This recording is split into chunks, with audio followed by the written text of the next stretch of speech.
São 17 horas do dia 14 de dezembro de 2024 e o Trilhas da Democracia entra ao vivo para dialogar sobre a política do descarte empreendida pela Polícia Militar do governo do capitão reformado do Exército, Tarcísio de Freitas, e do seu secretário de Segurança Pública, o também capitão, só que da Polícia Militar de São Paulo, Guilherme Derrite. Além disso, não poderíamos deixar de abordar nesse programa de hoje a prisão ocorrida na manhã desse sábado do general de 4 estrelas da reserva, Walter Braga Neto, ex-ministro, chefe da Casa Civil, ex-ministro da Defesa do governo Bolsonaro, candidato à vice-presidência na cabeça de chapa de Jair Bolsonaro na eleição de 2022 e o que não podemos nunca deixar de esquecer, né? Deixar de lembrar, chefe da intervenção federal no Estado, na área de segurança pública, no Estado do Rio de Janeiro, decretada por Michel Temer entre fevereiro de 2018 e janeiro de 2019. Não haveria melhor convidado para dialogar sobre os dois fatos do que o antropólogo, cientista político, escritor, ex-professor da UERJ, do IUPERJ, da Unicamp, e atualmente professor da Universidade Federal do Rio de Janeiro, junto à cátedra Patrícia Scioli, ex-secretário nacional de Segurança Pública e ex-subsecretário e coordenador de Segurança, Justiça e Cidadania do Estado do Rio de Janeiro, Luiz Eduardo Soares. Deixa eu embarcá-lo aqui. Seja muito bem-vindo, Luiz. É um prazer sempre muito grande recebê-lo aqui no Trilhas da Democracia. Muito obrigado, Marco. O prazer é todo meu. O privilégio estar com você e com toda a comunidade que nos acompanha. Luiz Eduardo Soares, que, do alto dos seus 26 livros escritos, na próxima quarta-feira, eis aí o convite, na próxima quarta-feira, às 19 horas, dia 18 de dezembro, na livraria Books, na praia de Botafogo, estará lançando esse livro intitulado Crânio de Vidro do Selvagem Digital. Luiz, eu vou embarcar o companheiro Normando Rodrigues, que vem me acompanhando nessa roda de diálogo virtual do Trilhas da Democracia. E enquanto eu faço isso, eu gostaria... Saldo Normando, ex-Normando. Seja muito bem-vindo, Normando. Tudo bem? Muito obrigado, Marco. Olá, professor Luiz Eduardo, uma honra estarmos aqui. Prazer todo meu. Luiz, eu queria que você convidasse as pessoas a comparecerem ao lançamento desse livro, por favor. Seria uma alegria receber membros da nossa comunidade lá na Brooks, é uma livraria na praia de Botafogo, bastante conhecida, às 19 horas, na quarta-feira, dia 18 de dezembro. Eu vou estar lançando meu 4º romance. Eu tenho uma produção na área acadêmica, de ciências sociais, mas, paralelamente, além de também professor de literatura, eu escrevo, e é um momento em que a gente pode exercer a liberdade e a imaginação, né? Não fica tão confinado às circunstâncias que nos limitam, que exigem de nós tanto compromisso com a fidelidade empírica, não é? Então, esse exercício tem sido importante para mim ao longo do tempo, e seria uma alegria receber membros e membras da comunidade no 247, ali em Botafogo, na quarta-feira, de 19 horas. Luiz, você publicou no dia 6 de dezembro um artigo intitulado A Verdade Veio à Tona no Córrego sob a Ponte, no site Outras Palavras. Deixa eu colocar aqui o link para que a nossa audiência possa visitá-lo. E nesse artigo você faz uma reflexão sobre o arremesso, né, de um jovem do alto de uma ponte por um policial militar de São Paulo. Eu peço licença a vocês dois, Luiz e Normando, e peço licença à audiência para ler um parágrafo desse artigo. Não é? Abro aspas.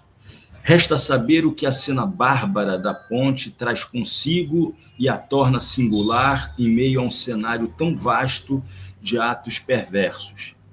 A meu ver, a performance do PM desnudou a realidade essencial e mais profunda que, por vezes, é rasurada ou desfocada nas mais variadas manifestações da violência policial. Lançar o jovem do alto da ponte significa apenas isso, 2 pontos, um descarte. Tratava-se de descarte de mais uma vida descartável. A simplicidade do gesto, a ausência da tradicional coreografia da brutalidade policial deixaram o movimento e seu sentido plenamente acessíveis, ao menos no plano da comunicação inconsciente. Nada além de descarte. Não estiveram presentes na cena o corpo ferido pelo choque, o sangue, armas e tiros, cacetetes, os pontapés habituais, as convenções típicas da linguagem que conhecemos nas reportagens, nos jogos eletrônicos e no entretenimento audiovisual que abusam dessa gramática até normalizá-la. Luiz, o arremesso do jovem da ponte pela Polícia Militar de São Paulo revela algo das nossas estruturas sociais e também da conjuntura política que a gente atravessa, pelo menos desde do ano de 2016. Eu te pediria, nesse primeiro momento do programa, que você tratasse disso, né? Qual reflexão deve ser feita em termos estruturais e contextualizando na conjuntura atual desse arremesso do jovem da ponte por um policial militar do estado de São Paulo. Por favor, Luiz. Pois não. Marco, Normando, amigas e amigos que nos acompanham, vocês certamente perceberam que esse fato, essa cena, foi capaz de exercer um impacto extraordinário no país inteiro e furou o que nós costumamos chamar de bolhas, né, que nos encerram, que nos circunscrevem, nos limitam o alcance da nossa palavra, aquele círculo de interlocutores mais próximos, aos nichos políticos, ideológicos mais restritos. Parece que essa cena foi capaz de fato, sensibilizar a imaginação, a percepção popular brasileira de um modo inusitado, de um modo extraordinário. É como se nós estivéssemos imersos numa letargia, como que entorpecidos, anestesiados. Eu me refiro à sociedade de uma maneira geral, né? Embora os grupos que sofram a violência policial sempre estejam buscando resistir, denunciar o que ocorre, etc., mas a opinião pública, tal como em geral se diz, na opinião pública, a percepção mais ampla, essa parece já normalizando, parece já ter naturalizado a violência policial, sempre contra negros, contra pobres, nos territórios vulneráveis, e isso reflete o racismo estrutural, as desigualdades profundas, as iniquidades, as relações de exploração de classe, etc. Então, é como se tudo se ajustasse, porque esse é o Brasil, lamentavelmente, essa é a tragédia brasileira, e os episódios vão se sucedendo de violência policial, como que confirmando esse drama que nos acompanha historicamente e que nos remete lá ao fundo mais remoto da nossa história trágica, a escravidão. E acostumada à percepção popular, então acostumada a esses eventos, como se não mais reagisse à grande mídia corporativa, dar aqui e ali alguma notícia. Mas esse fato da ponte, em que um policial militar de São Paulo arremessou, como o Marco leu naquele parágrafo, arremessou um jovem sobre ali a beira, a murada da ponte, lançando no vazio, né? Esse gesto, esse ato, essa cena provocou um verdadeiro deslocamento de placas tectônicas na percepção popular. O seu efeito político foi extraordinário, isso está patente na reação que nós podemos observar, inclusive da mídia corporativa, de um modo geral. A minha pergunta foi por quê?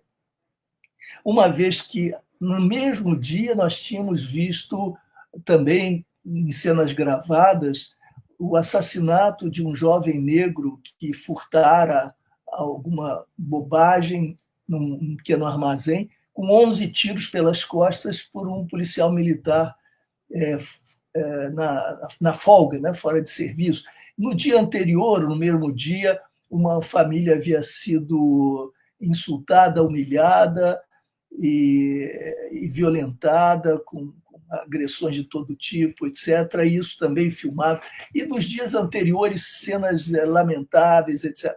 E, no entanto, essa da ponte parece ter se destacado e exercido esse papel mais direto e mais profundo. Eu me perguntei, então, por quê? E me parece que essa cena, de fato, encerra, traz consigo uma informação que é mais profunda, que é aquela que quase que desnuda o que há de essencial mesmo na violência policial, sob todas as suas manifestações. É como se a essência desse fenômeno subitamente se revelasse com muita nitidez, de modo bastante até didático.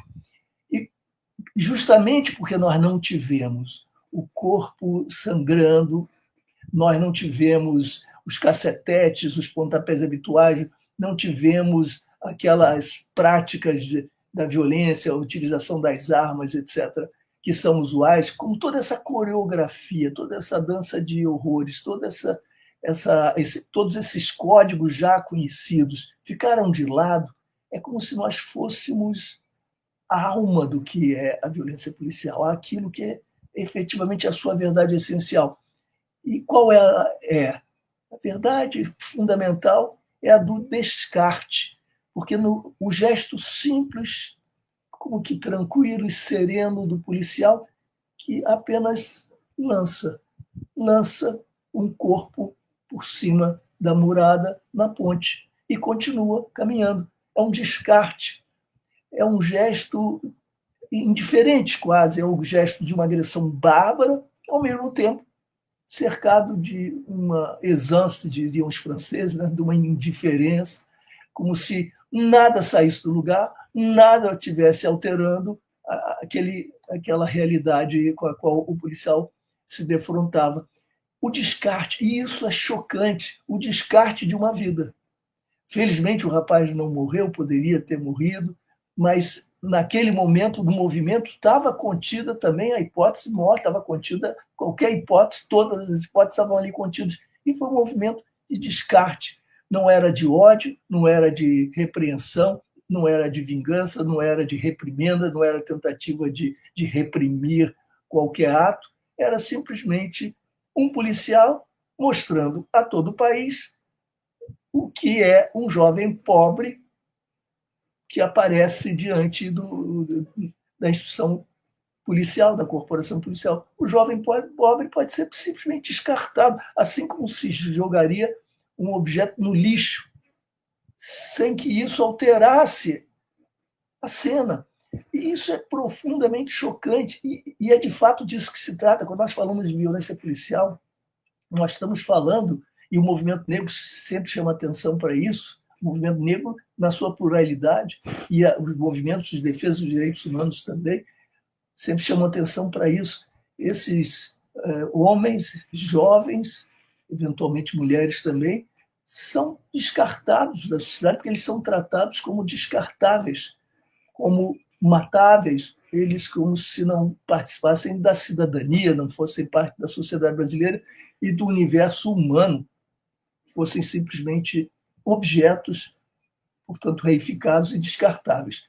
Isso é aterrador e me parece que ecoa uma frase que o coronel da Polícia Militar do Estado do Rio de Janeiro disse há não muito tempo, numa coletiva de imprensa. Ele cumpriu um papel importante na hierarquia da Polícia Militar do Rio de Janeiro, papel de comando relevante, e ele disse: olha, para mim, a minha polícia é um inseticida social. Qual é o papel do inseticida? Exterminar, liquidar, matar insetos. Insetos que incomodam, que não são propriamente considerados, não têm um status que lhes confiram qualquer dignidade. Então, o inseto é o nome dessa descartabilidade plena. E o papel, segundo esse coronel da Polícia Militar, o papel de sua instituição seria, portanto, descartar, matar, eliminar, destruir esses insetos e defender os homens de bem. Quem são os homens de bem? Nós sabemos os endereços, né, pela topografia das cidades, pela geografia social, nós sabemos a que classes sociais pertencem esses homens de bem, qual a cor de sua pele, etc. É o pior do Brasil, que vira as costas para a Constituição Federal e que age de acordo com os preceitos que provém, de novo, lá do fundo da nossa história, a mais lamentável, o viés escravagista, o viés de raça, o viés de classe, que se impõe sobre a ação policial. Isso que para nós é a luta cotidiana, né? Isso que para nós é objeto da resistência cotidiana, para todos que militamos pelos direitos humanos, pela democracia, isso para a sociedade ficou absolutamente evidente nesse gesto simples do descarte na ponte. Luiz, eu vou passar a palavra para o Normando, mas eu te pediria, em algum momento da tua próxima fala, que você fizesse esclarecer como é que se pode entender, compreender a última pesquisa da Quest, que aponta uma manutenção elevada da aprovação do governo de Tarcísio de Freitas, 60%, e um número bastante aquém, cerca de 30%, relativo à segurança pública, avaliação sobre a segurança pública desse mesmo governo. Mas deixa eu passar a palavra para o Normando. Por favor, Normando. Eu vou pegar carona na tua indagação, fazendo uma associação com o fato que os cariocas da antiga ainda se recordam, que isso remonta ao governo Carlos Lacerda, nos anos 60, no então estado da Guanabara, né, o famoso descarte de pedintes que eram retirados do centro do Rio de Janeiro, ou das áreas nobres do Rio de Janeiro, e a princípio devolvidos para suas cidades de origem no interior, e descobriu-se por um sobrevivente que havia um sistemático descarte no Rio Guandu, né, desses pedintes que eram removidos das vistas da classe média carioca. Tal qual no caso agora, me parece, do Tarcísio, né, a sociedade carioca da época também era absolutamente insensível à remoção das populações mais pobres, né, nas reformas urbanas. Né? Pelo menos voltando a Pereira Passos, no início do século XX, mas o governo Lacerda ele se notabilizou pela remoção de grandes estratos de populações pobres para periferias. E isso não incomodava ninguém. A remoção à força dessa população não incomodava ninguém. E retirar os pedintes da rua também não incomodava ninguém. Até o momento em que se teve a notícia, à época sem imagens, né, só o relato de um sobrevivente, como eu disse, e que talvez tenham animado o imaginário das pessoas sobre aquele momento do jogar fora, né, no Rio. Me parece que há um paralelo nessa insensibilidade confrontada com o resultado da insensibilidade. Mas até essa comoção, ela tem limites muito estreitos, me parece, na nossa sociedade. Né? Nós estamos vendo desde o acontecido e desde aquela semana de seguidas brutalidades filmadas da Polícia Militar, do DERIT, a Folha e o Estadão fazendo uma campanha sistemática para que o Tarcísio, que é provavelmente o candidato deles em 26, se livre do DERIT como se isso resolvesse o problema. né? Ele é o mal da história, ele é o vilão da história, e não o próprio fascismo que assumiu o governo Bolsonaro e que tem identidades ideológicas e culturais muito enraizadas com a figura do Tarcísio de Freitas, né, que aprendeu a matar pobre no Haiti e acha que isso é política de segurança, né? No entanto, acredito que para a sociedade, para a massa e para a classe média em particular, isso pouco importa, né?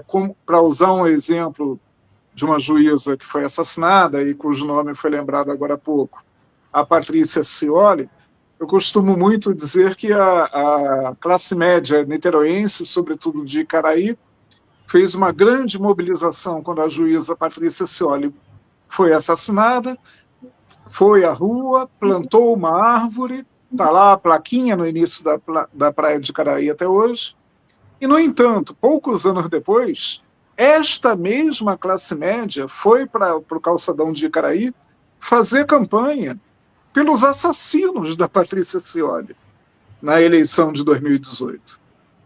Então, queria ouvir o professor Luiz Eduardo sobre o limite dessa comoção e sobre essa contradição de enxergar talvez a causa e o responsável mais imediato sem se permitir uma reflexão profunda sobre o conteúdo da política e a forma da execução, que é a forma da organização polícia-militar, que é um absurdo injustificável, né, um anacronismo injustificável, e que a gente deveria estar debatendo mais profundamente, me parece.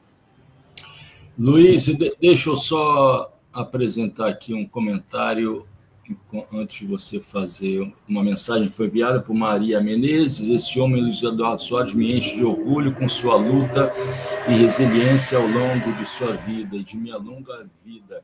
Grande abraço, prezado Luiz Eduardo Soares. Por favor, Luiz. Olha, muito obrigado, Maria, muito obrigado.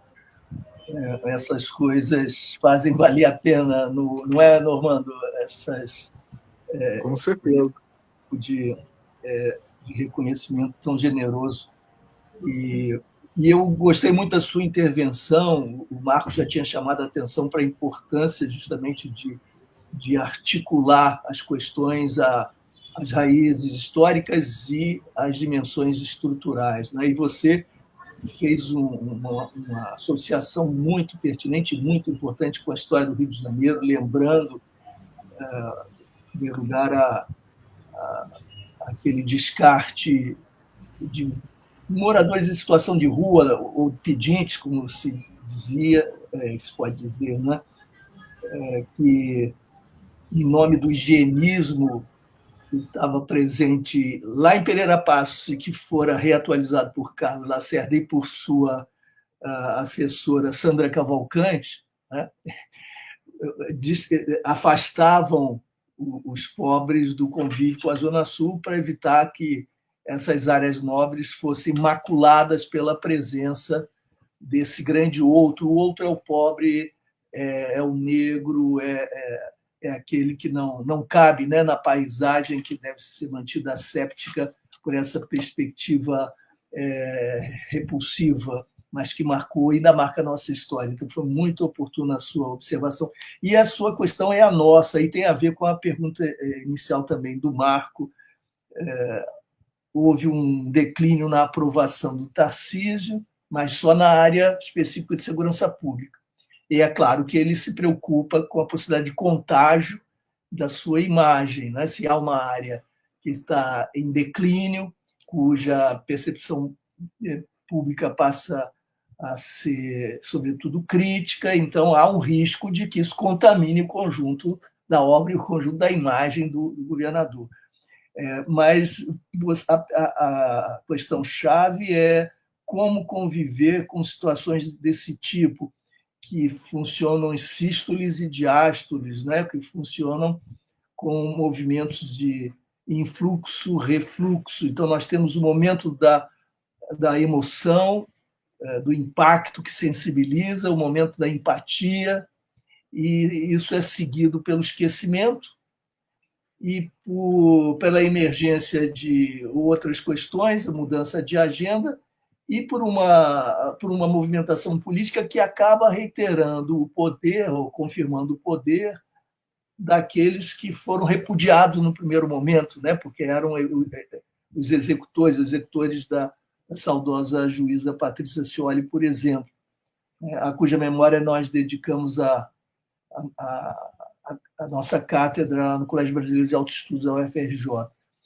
A Patrícia Scioli foi assassinada com 21 tiros na frente da sua casa no dia 11 de agosto de 2011, porque justamente enfrentava a polícia corrupta e violenta, que naquele momento já atuava em parte como milícia e que praticava execuções extrajudiciais seguidamente. Ela teve a coragem, a ousadia suprema de confrontar, né, esses criminosos, e acabou, por isso, tendo a sua vida assim brutalmente interrompida. Nosso dever, eu acho que é duplo: lembrar, celebrar a memória, contar a história, manter viva a chama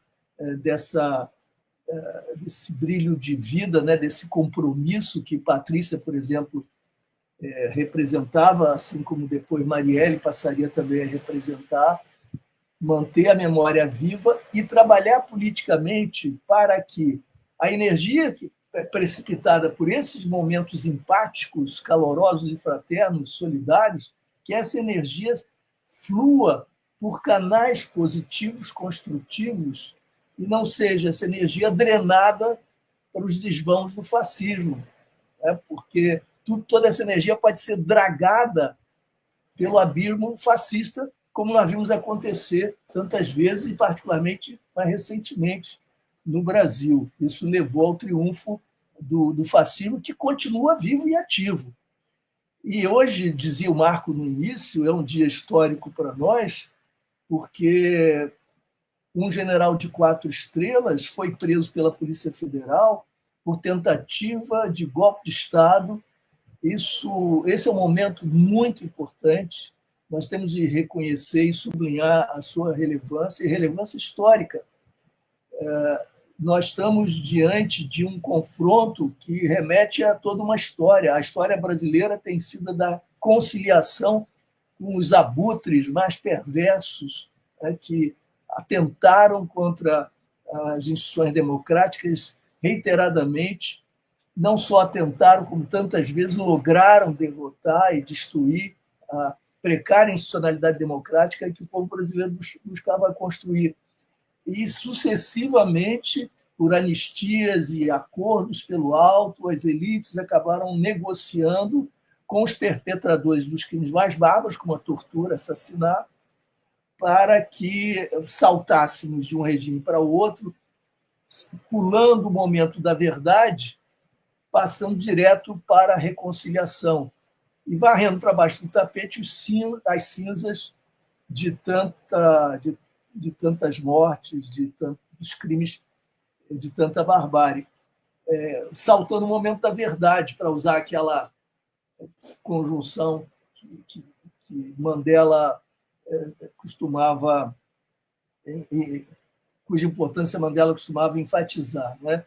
Ele dizia que deveria haver, depois de um momento tormentoso de ditadura, ele se referia lá na África do Sul ao apartheid, depois de todo aquele horror, era preciso, antes de passar para qualquer reconciliação, era preciso passar pelo momento da verdade, para que se estabelecessem os termos que ficariam fixados na memória coletiva para a história.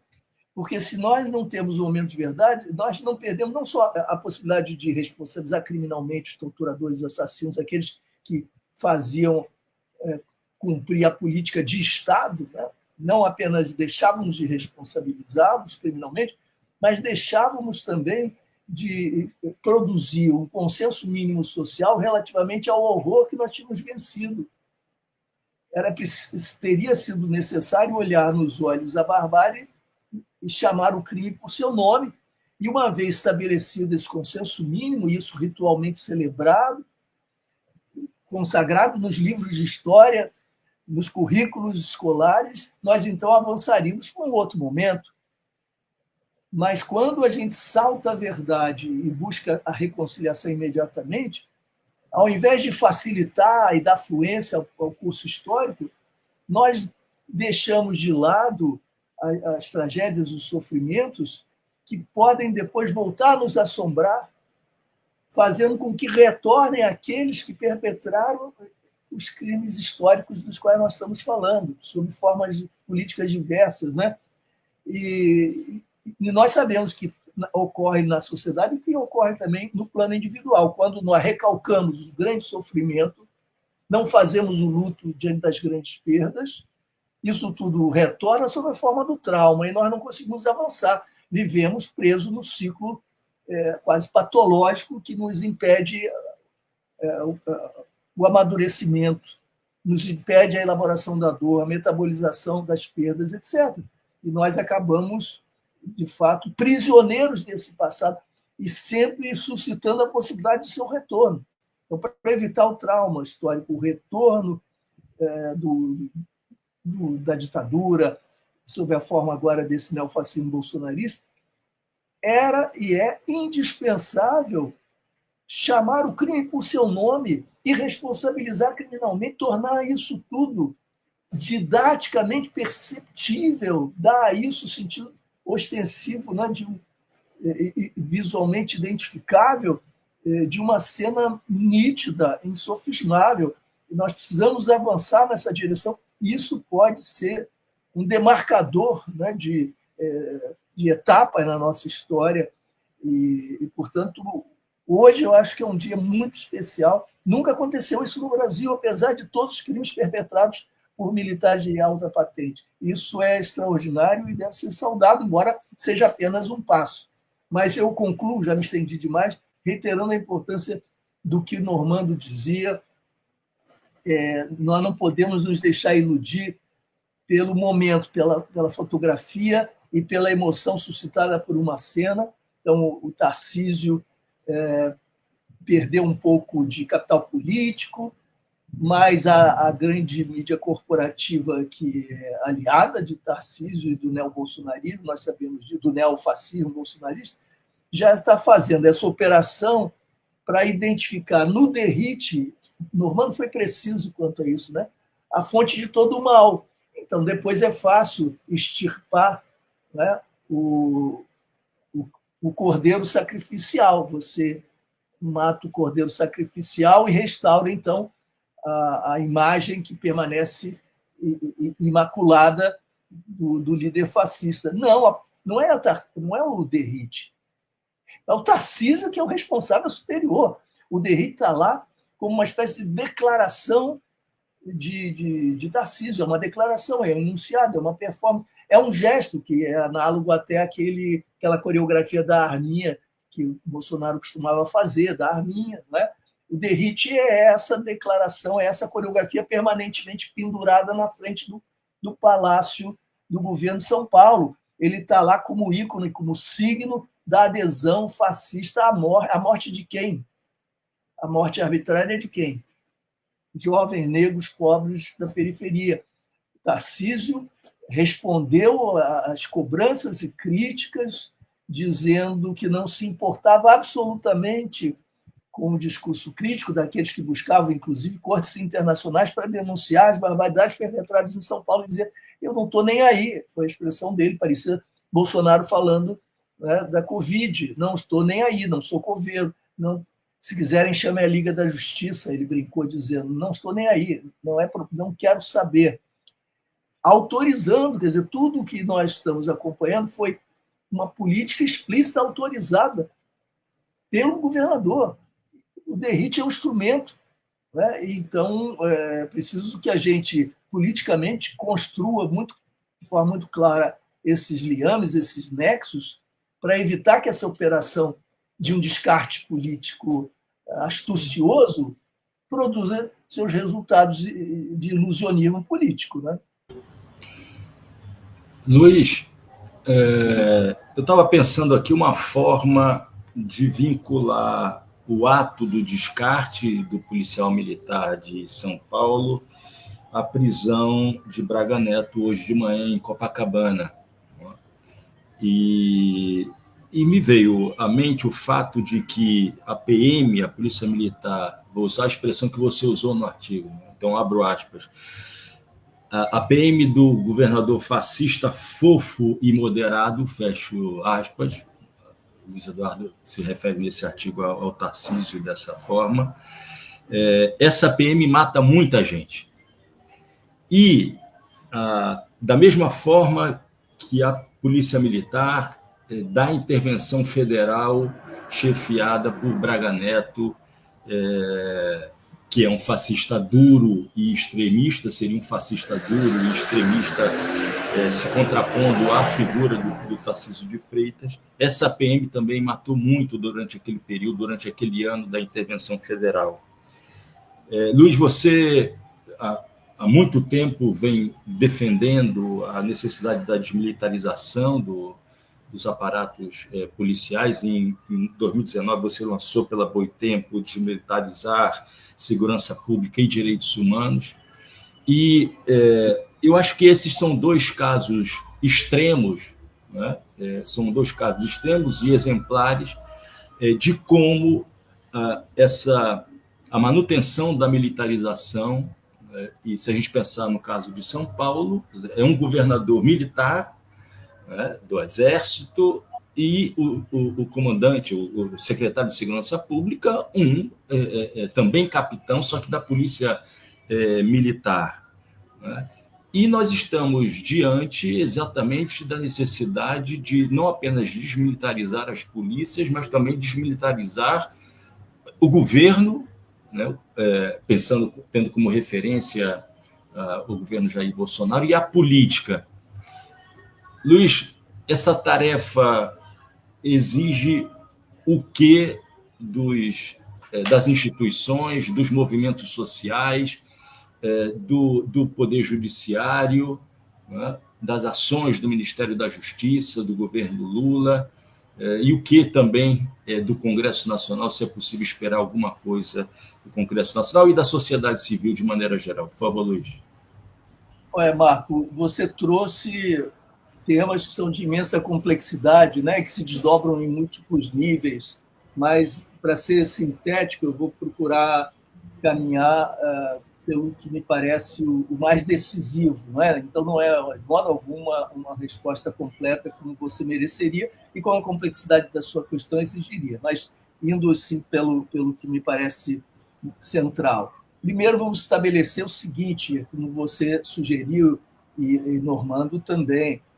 Nós estamos falando de episódios paulistas, episódios que ocorreram em São Paulo, mas a brutalidade policial letal é um problema nacional, acontece em todo o país, né? E as vítimas nós sabemos quais são e são sempre as mesmas, então nós estamos falando de um país dotado de muita unidade relativamente a essas questões atinentes ao racismo, as classes sociais, as iniquidades e as ações policiais que acabam reproduzindo exatamente as características estruturais dessa nossa sociedade.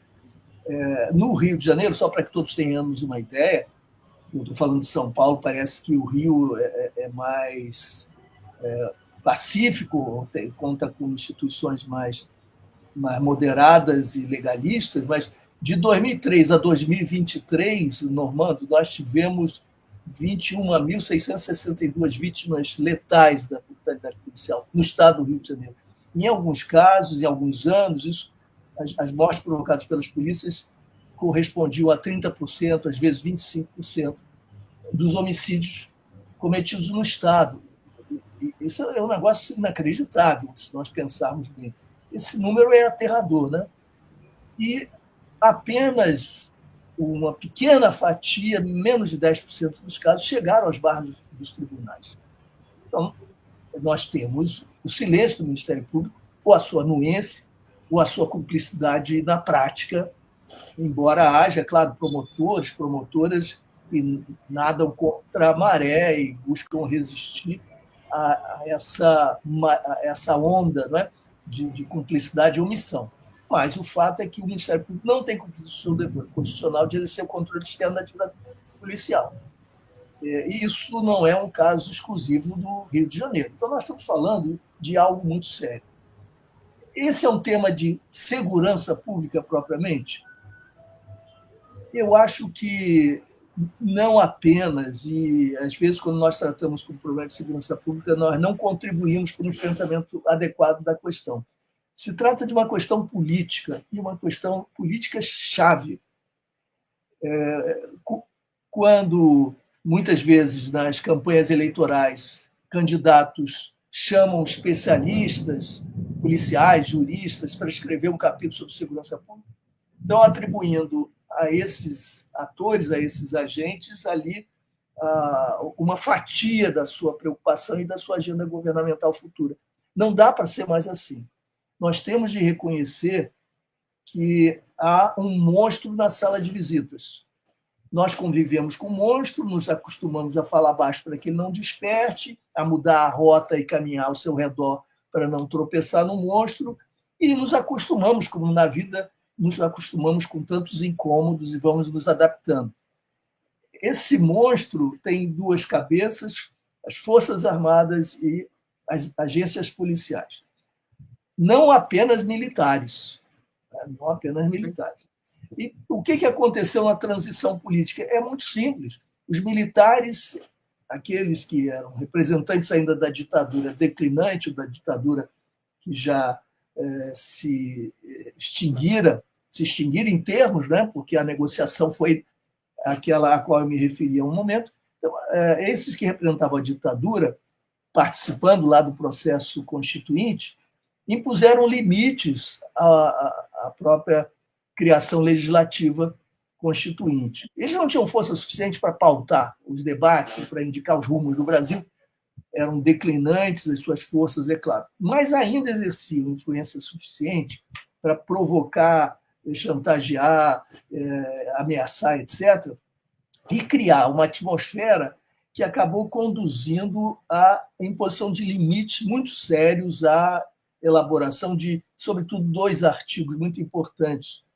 O 142, que diz respeito às Forças Armadas, e eles fizeram questão de manter lá a referência à lei e ordem, que as Forças Armadas seriam responsáveis pela lei e ordem, pela manutenção de lei e ordem no país, e deixaram muitas ambiguidades ali plantadas, para que futuramente aquilo pudesse ser objeto de manipulações interpretativas de acordo com interesses políticos. Isso foi feito propositalmente. E o 144, que manteve as estruturas policiais, as estruturas organizacionais das polícias, que foram gestadas durante a ditadura, sobretudo depois de 67, 68, principalmente 69.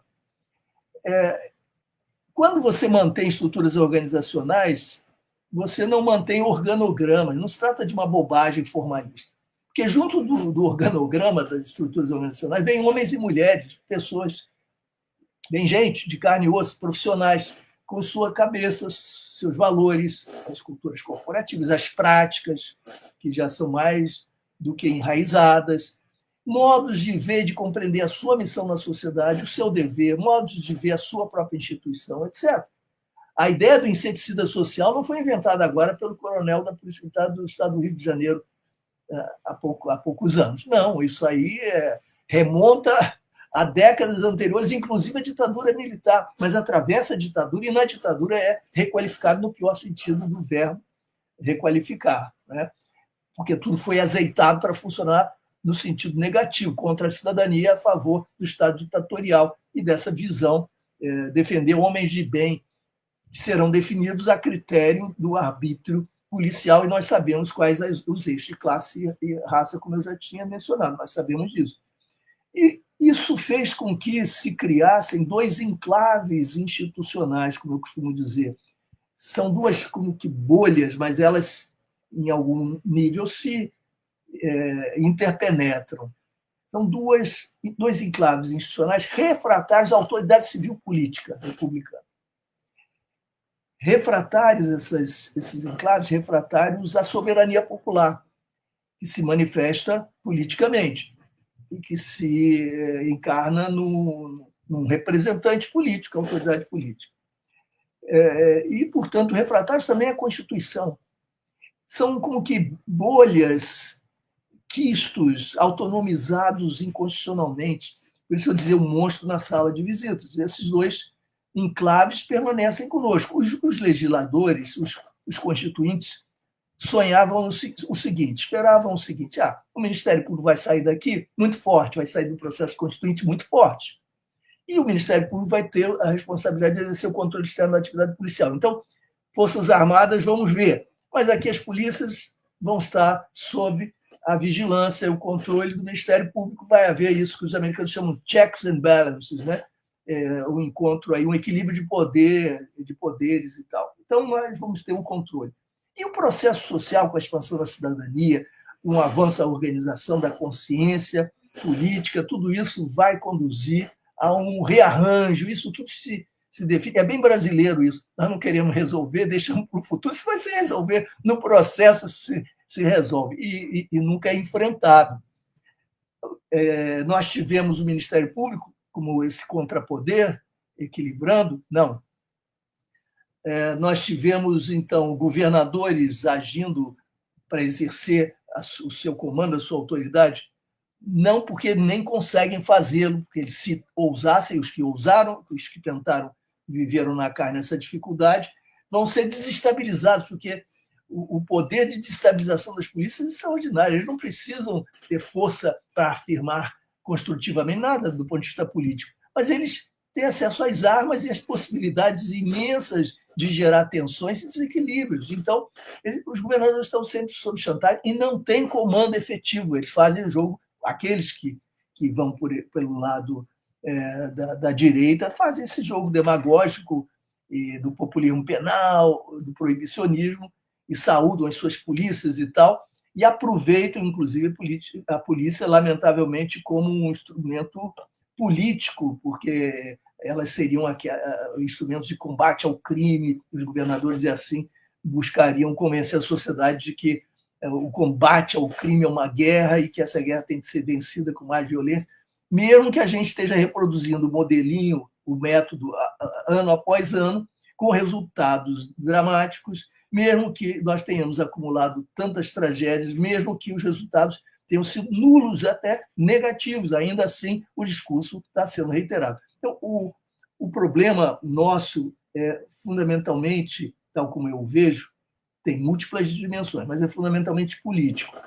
A ideia de desmilitarizar é muito importante no caso das polícias, porque, e repito, o problema nosso não é só a polícia militar, não, é a polícia civil. A polícia civil não se salva nessa estrutura, porque a polícia militar é força reserva do Exército e é obrigada a reproduzir a estrutura organizacional do Exército. E a sua cultura corporativa é forjada à imagem e semelhança do Exército. Eles se veem como combatentes. Combatentes de quê? De inimigo, mas inimigo estrangeiro que ameaça a soberania territorial. Não, os inimigos que estão aí são prêt-à-porter, que estão disponíveis aí no varejo. São os de sempre, vão ser os suspeitos, são os inimigos internos. Então, nós temos o Exército, que é formado para a guerra, supostamente, né, para a defesa do território nacional, soberania nacional, e temos os nossos exércitos em desvio de função, são as polícias militares, que prestam obediência em algum nível importante, ainda há liames ligando ao Exército, e tem de reproduzir a sua ideologia, a sua cultura corporativa e a sua estrutura organizacional. Então, nós estamos formando soldados para uma guerra. Os soldados matam os seus inimigos. Nós não estamos num ambiente de suspeitos, de busca de identificação de responsabilidade, de garantia de direitos, de respeito a limites constitucionais. Nós não estamos num ambiente do Estado Democrático de Direito, não existe isso. Então, desmilitarizar é uma das várias etapas indispensáveis que nós vamos ter um dia de enfrentar para desmontar esses enclaves.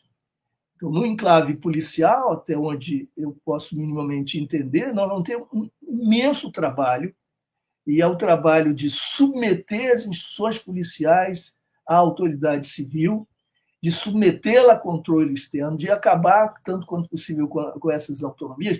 e de redefinir as polícias nos termos constitucionais, não é reinventar a roda do ponto de vista constitucional, isso já está estabelecido. Fazer com que elas possam vir a ser instituições de garantia de direitos e que tenham a compreensão de respeito à cidadania como fundamental na gestação do seu próprio valor como profissionais. Normando, eu acho que nós temos 10 minutos, mas ainda dá tempo de você fazer uma última pergunta ao Luiz Eduardo, por favor.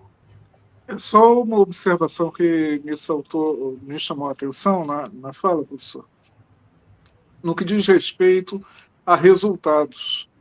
É porque me parece que, para a lógica beligerante, né, da estrutura militarizada das PMs, os resultados são muito bons. Né? E para o combate efetivo ao crime organizado, são quase nulos, se é que não são negativos. Para garantir a segurança da sociedade, também são quase nulos, se não negativos novamente. Mas para dentro da lógica militarizada da estrutura policial, justificar, entre aspas, a própria existência da corporação, me parece que os resultados são muito bons. Ou seja, a lógica produz um enfrentamento de guerra à insegurança pública, ao crime organizado, para justificar sua própria existência, né? Para justificar seu próprio modo de ser, sua razão de ser. E agora, eu queria aplaudir, já conhecia o posicionamento, tinha lido seu livro, mas me parece que essa abordagem é fundamental. A estrutura das polícias militares, ela reproduz a estrutura do Exército, e a estrutura do Exército, por sua vez, é antidemocrática. Para encurtar, sendo muito rápido, eu faço umas comparações com os militares norte-americanos, não que a democracia americana seja um exemplo de democracia, mas no trato com os militares, desde a guerra com o México, na metade do século XIX, o ensino militar e a doutrina militar, eles são submetidos ao Congresso, né? E não são submetidos uma vez por ano. O Congresso ele tem comissões permanentes dentro das academias militares, acompanhando o cotidiano do que é ensinado na academia e acompanhando o cotidiano daquele currículo.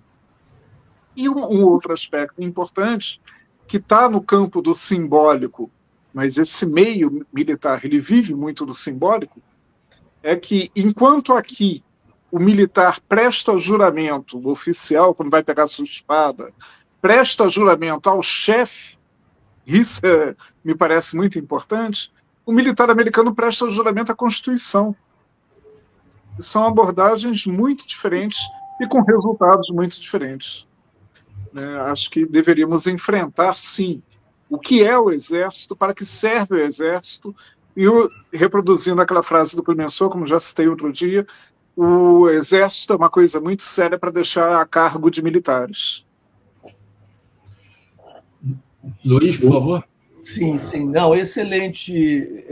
Eu acho, Normando, você formulou uma questão, mas já deu régua e compasso, já encaminhou, já respondeu, e eu estou inteiramente de acordo. Um querido amigo que conhece muito mais do que eu a questão das Forças Armadas, da Defesa, Manuel Domingos Neto, ele costuma dizer que, e nós conversamos muito porque a segurança pública é vizinha, né, da problemática da defesa e das Forças Armadas, embora haja divisões muito profundas, embora devesse haver, né, uma distância grande. Então, há sempre muito pano para manga, muita conversa boa com o Manuel, e eu aprendo muito com ele. Ele costuma dizer o seguinte: quanto às mudanças até curriculares, de orientação, etc., isso é muito difícil se você caminhar pelas partes, né, dos problemas, pelas especificidades dos objetos que você quer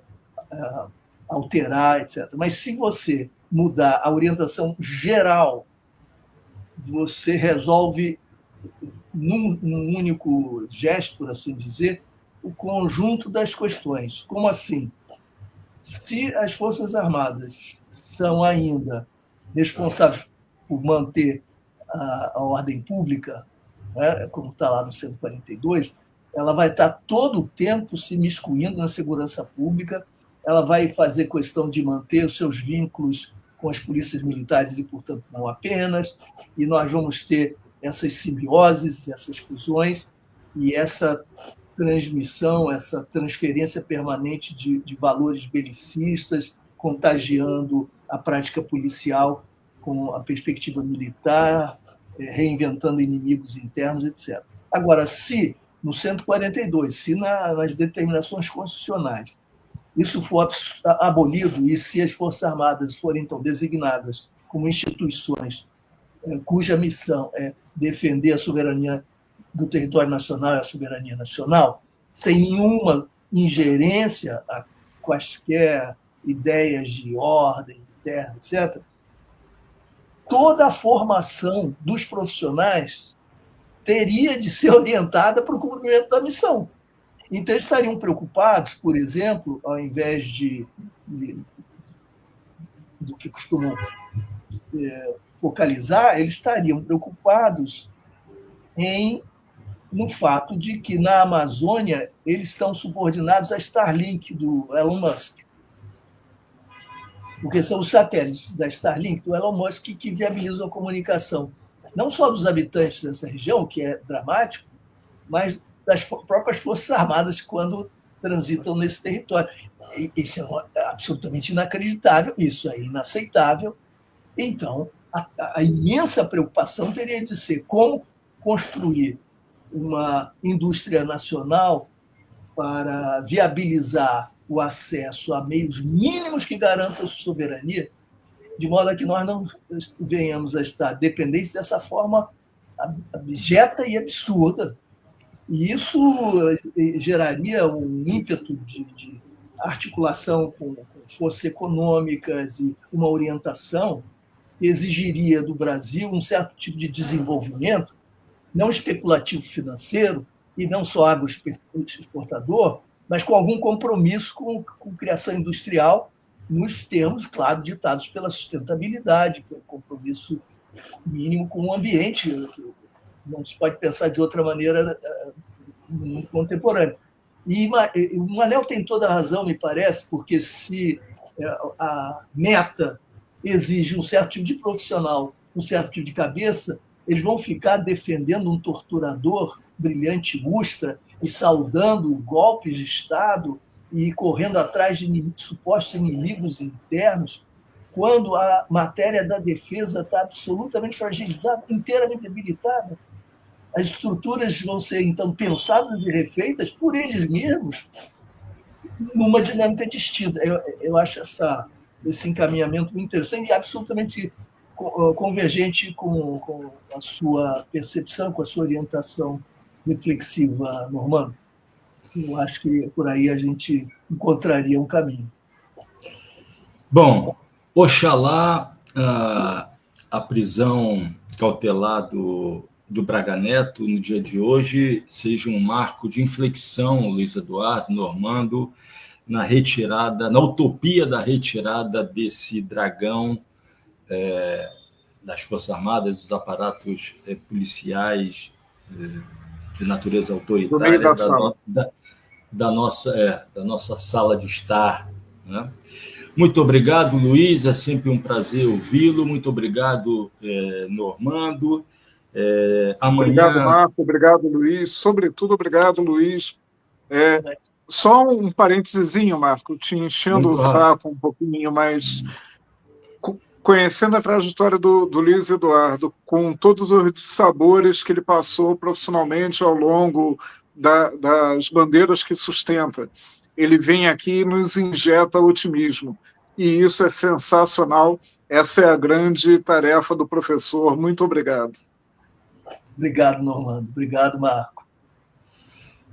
Amanhã, não percam, às 15 horas, um diálogo sobre os limites do extrativismo na América Latina, dando prosseguimento à série de 4 programas sobre o livro organizado pelo André Singer, pelo Fernando Rujitsky, pelo Bernardo Recupero e pelo Cícero Araújo, o Segundo Círculo. Amanhã, dando prosseguimento a essa série de programas, os limites do extrativismo na América Latina, com o professor da West of England, Bristol, Fernando Rujitsky, e o professor da Universidade de Cambridge, Pedro Mendes Loureiro. Não percam, esse é o último programa ao vivo do ano de 2024. Gostaria de saudar a nossa audiência, com votos de que voltaremos em 2025, e deixo aqui um abraço aos amigos que usam o punho esquerdo para dar os seus gyatsuki. Quem está ouvindo sabe do que eu estou dizendo. Um grande abraço, Normando, um grande abraço, Luiz, e até amanhã no programa que foi gravado. Até lá.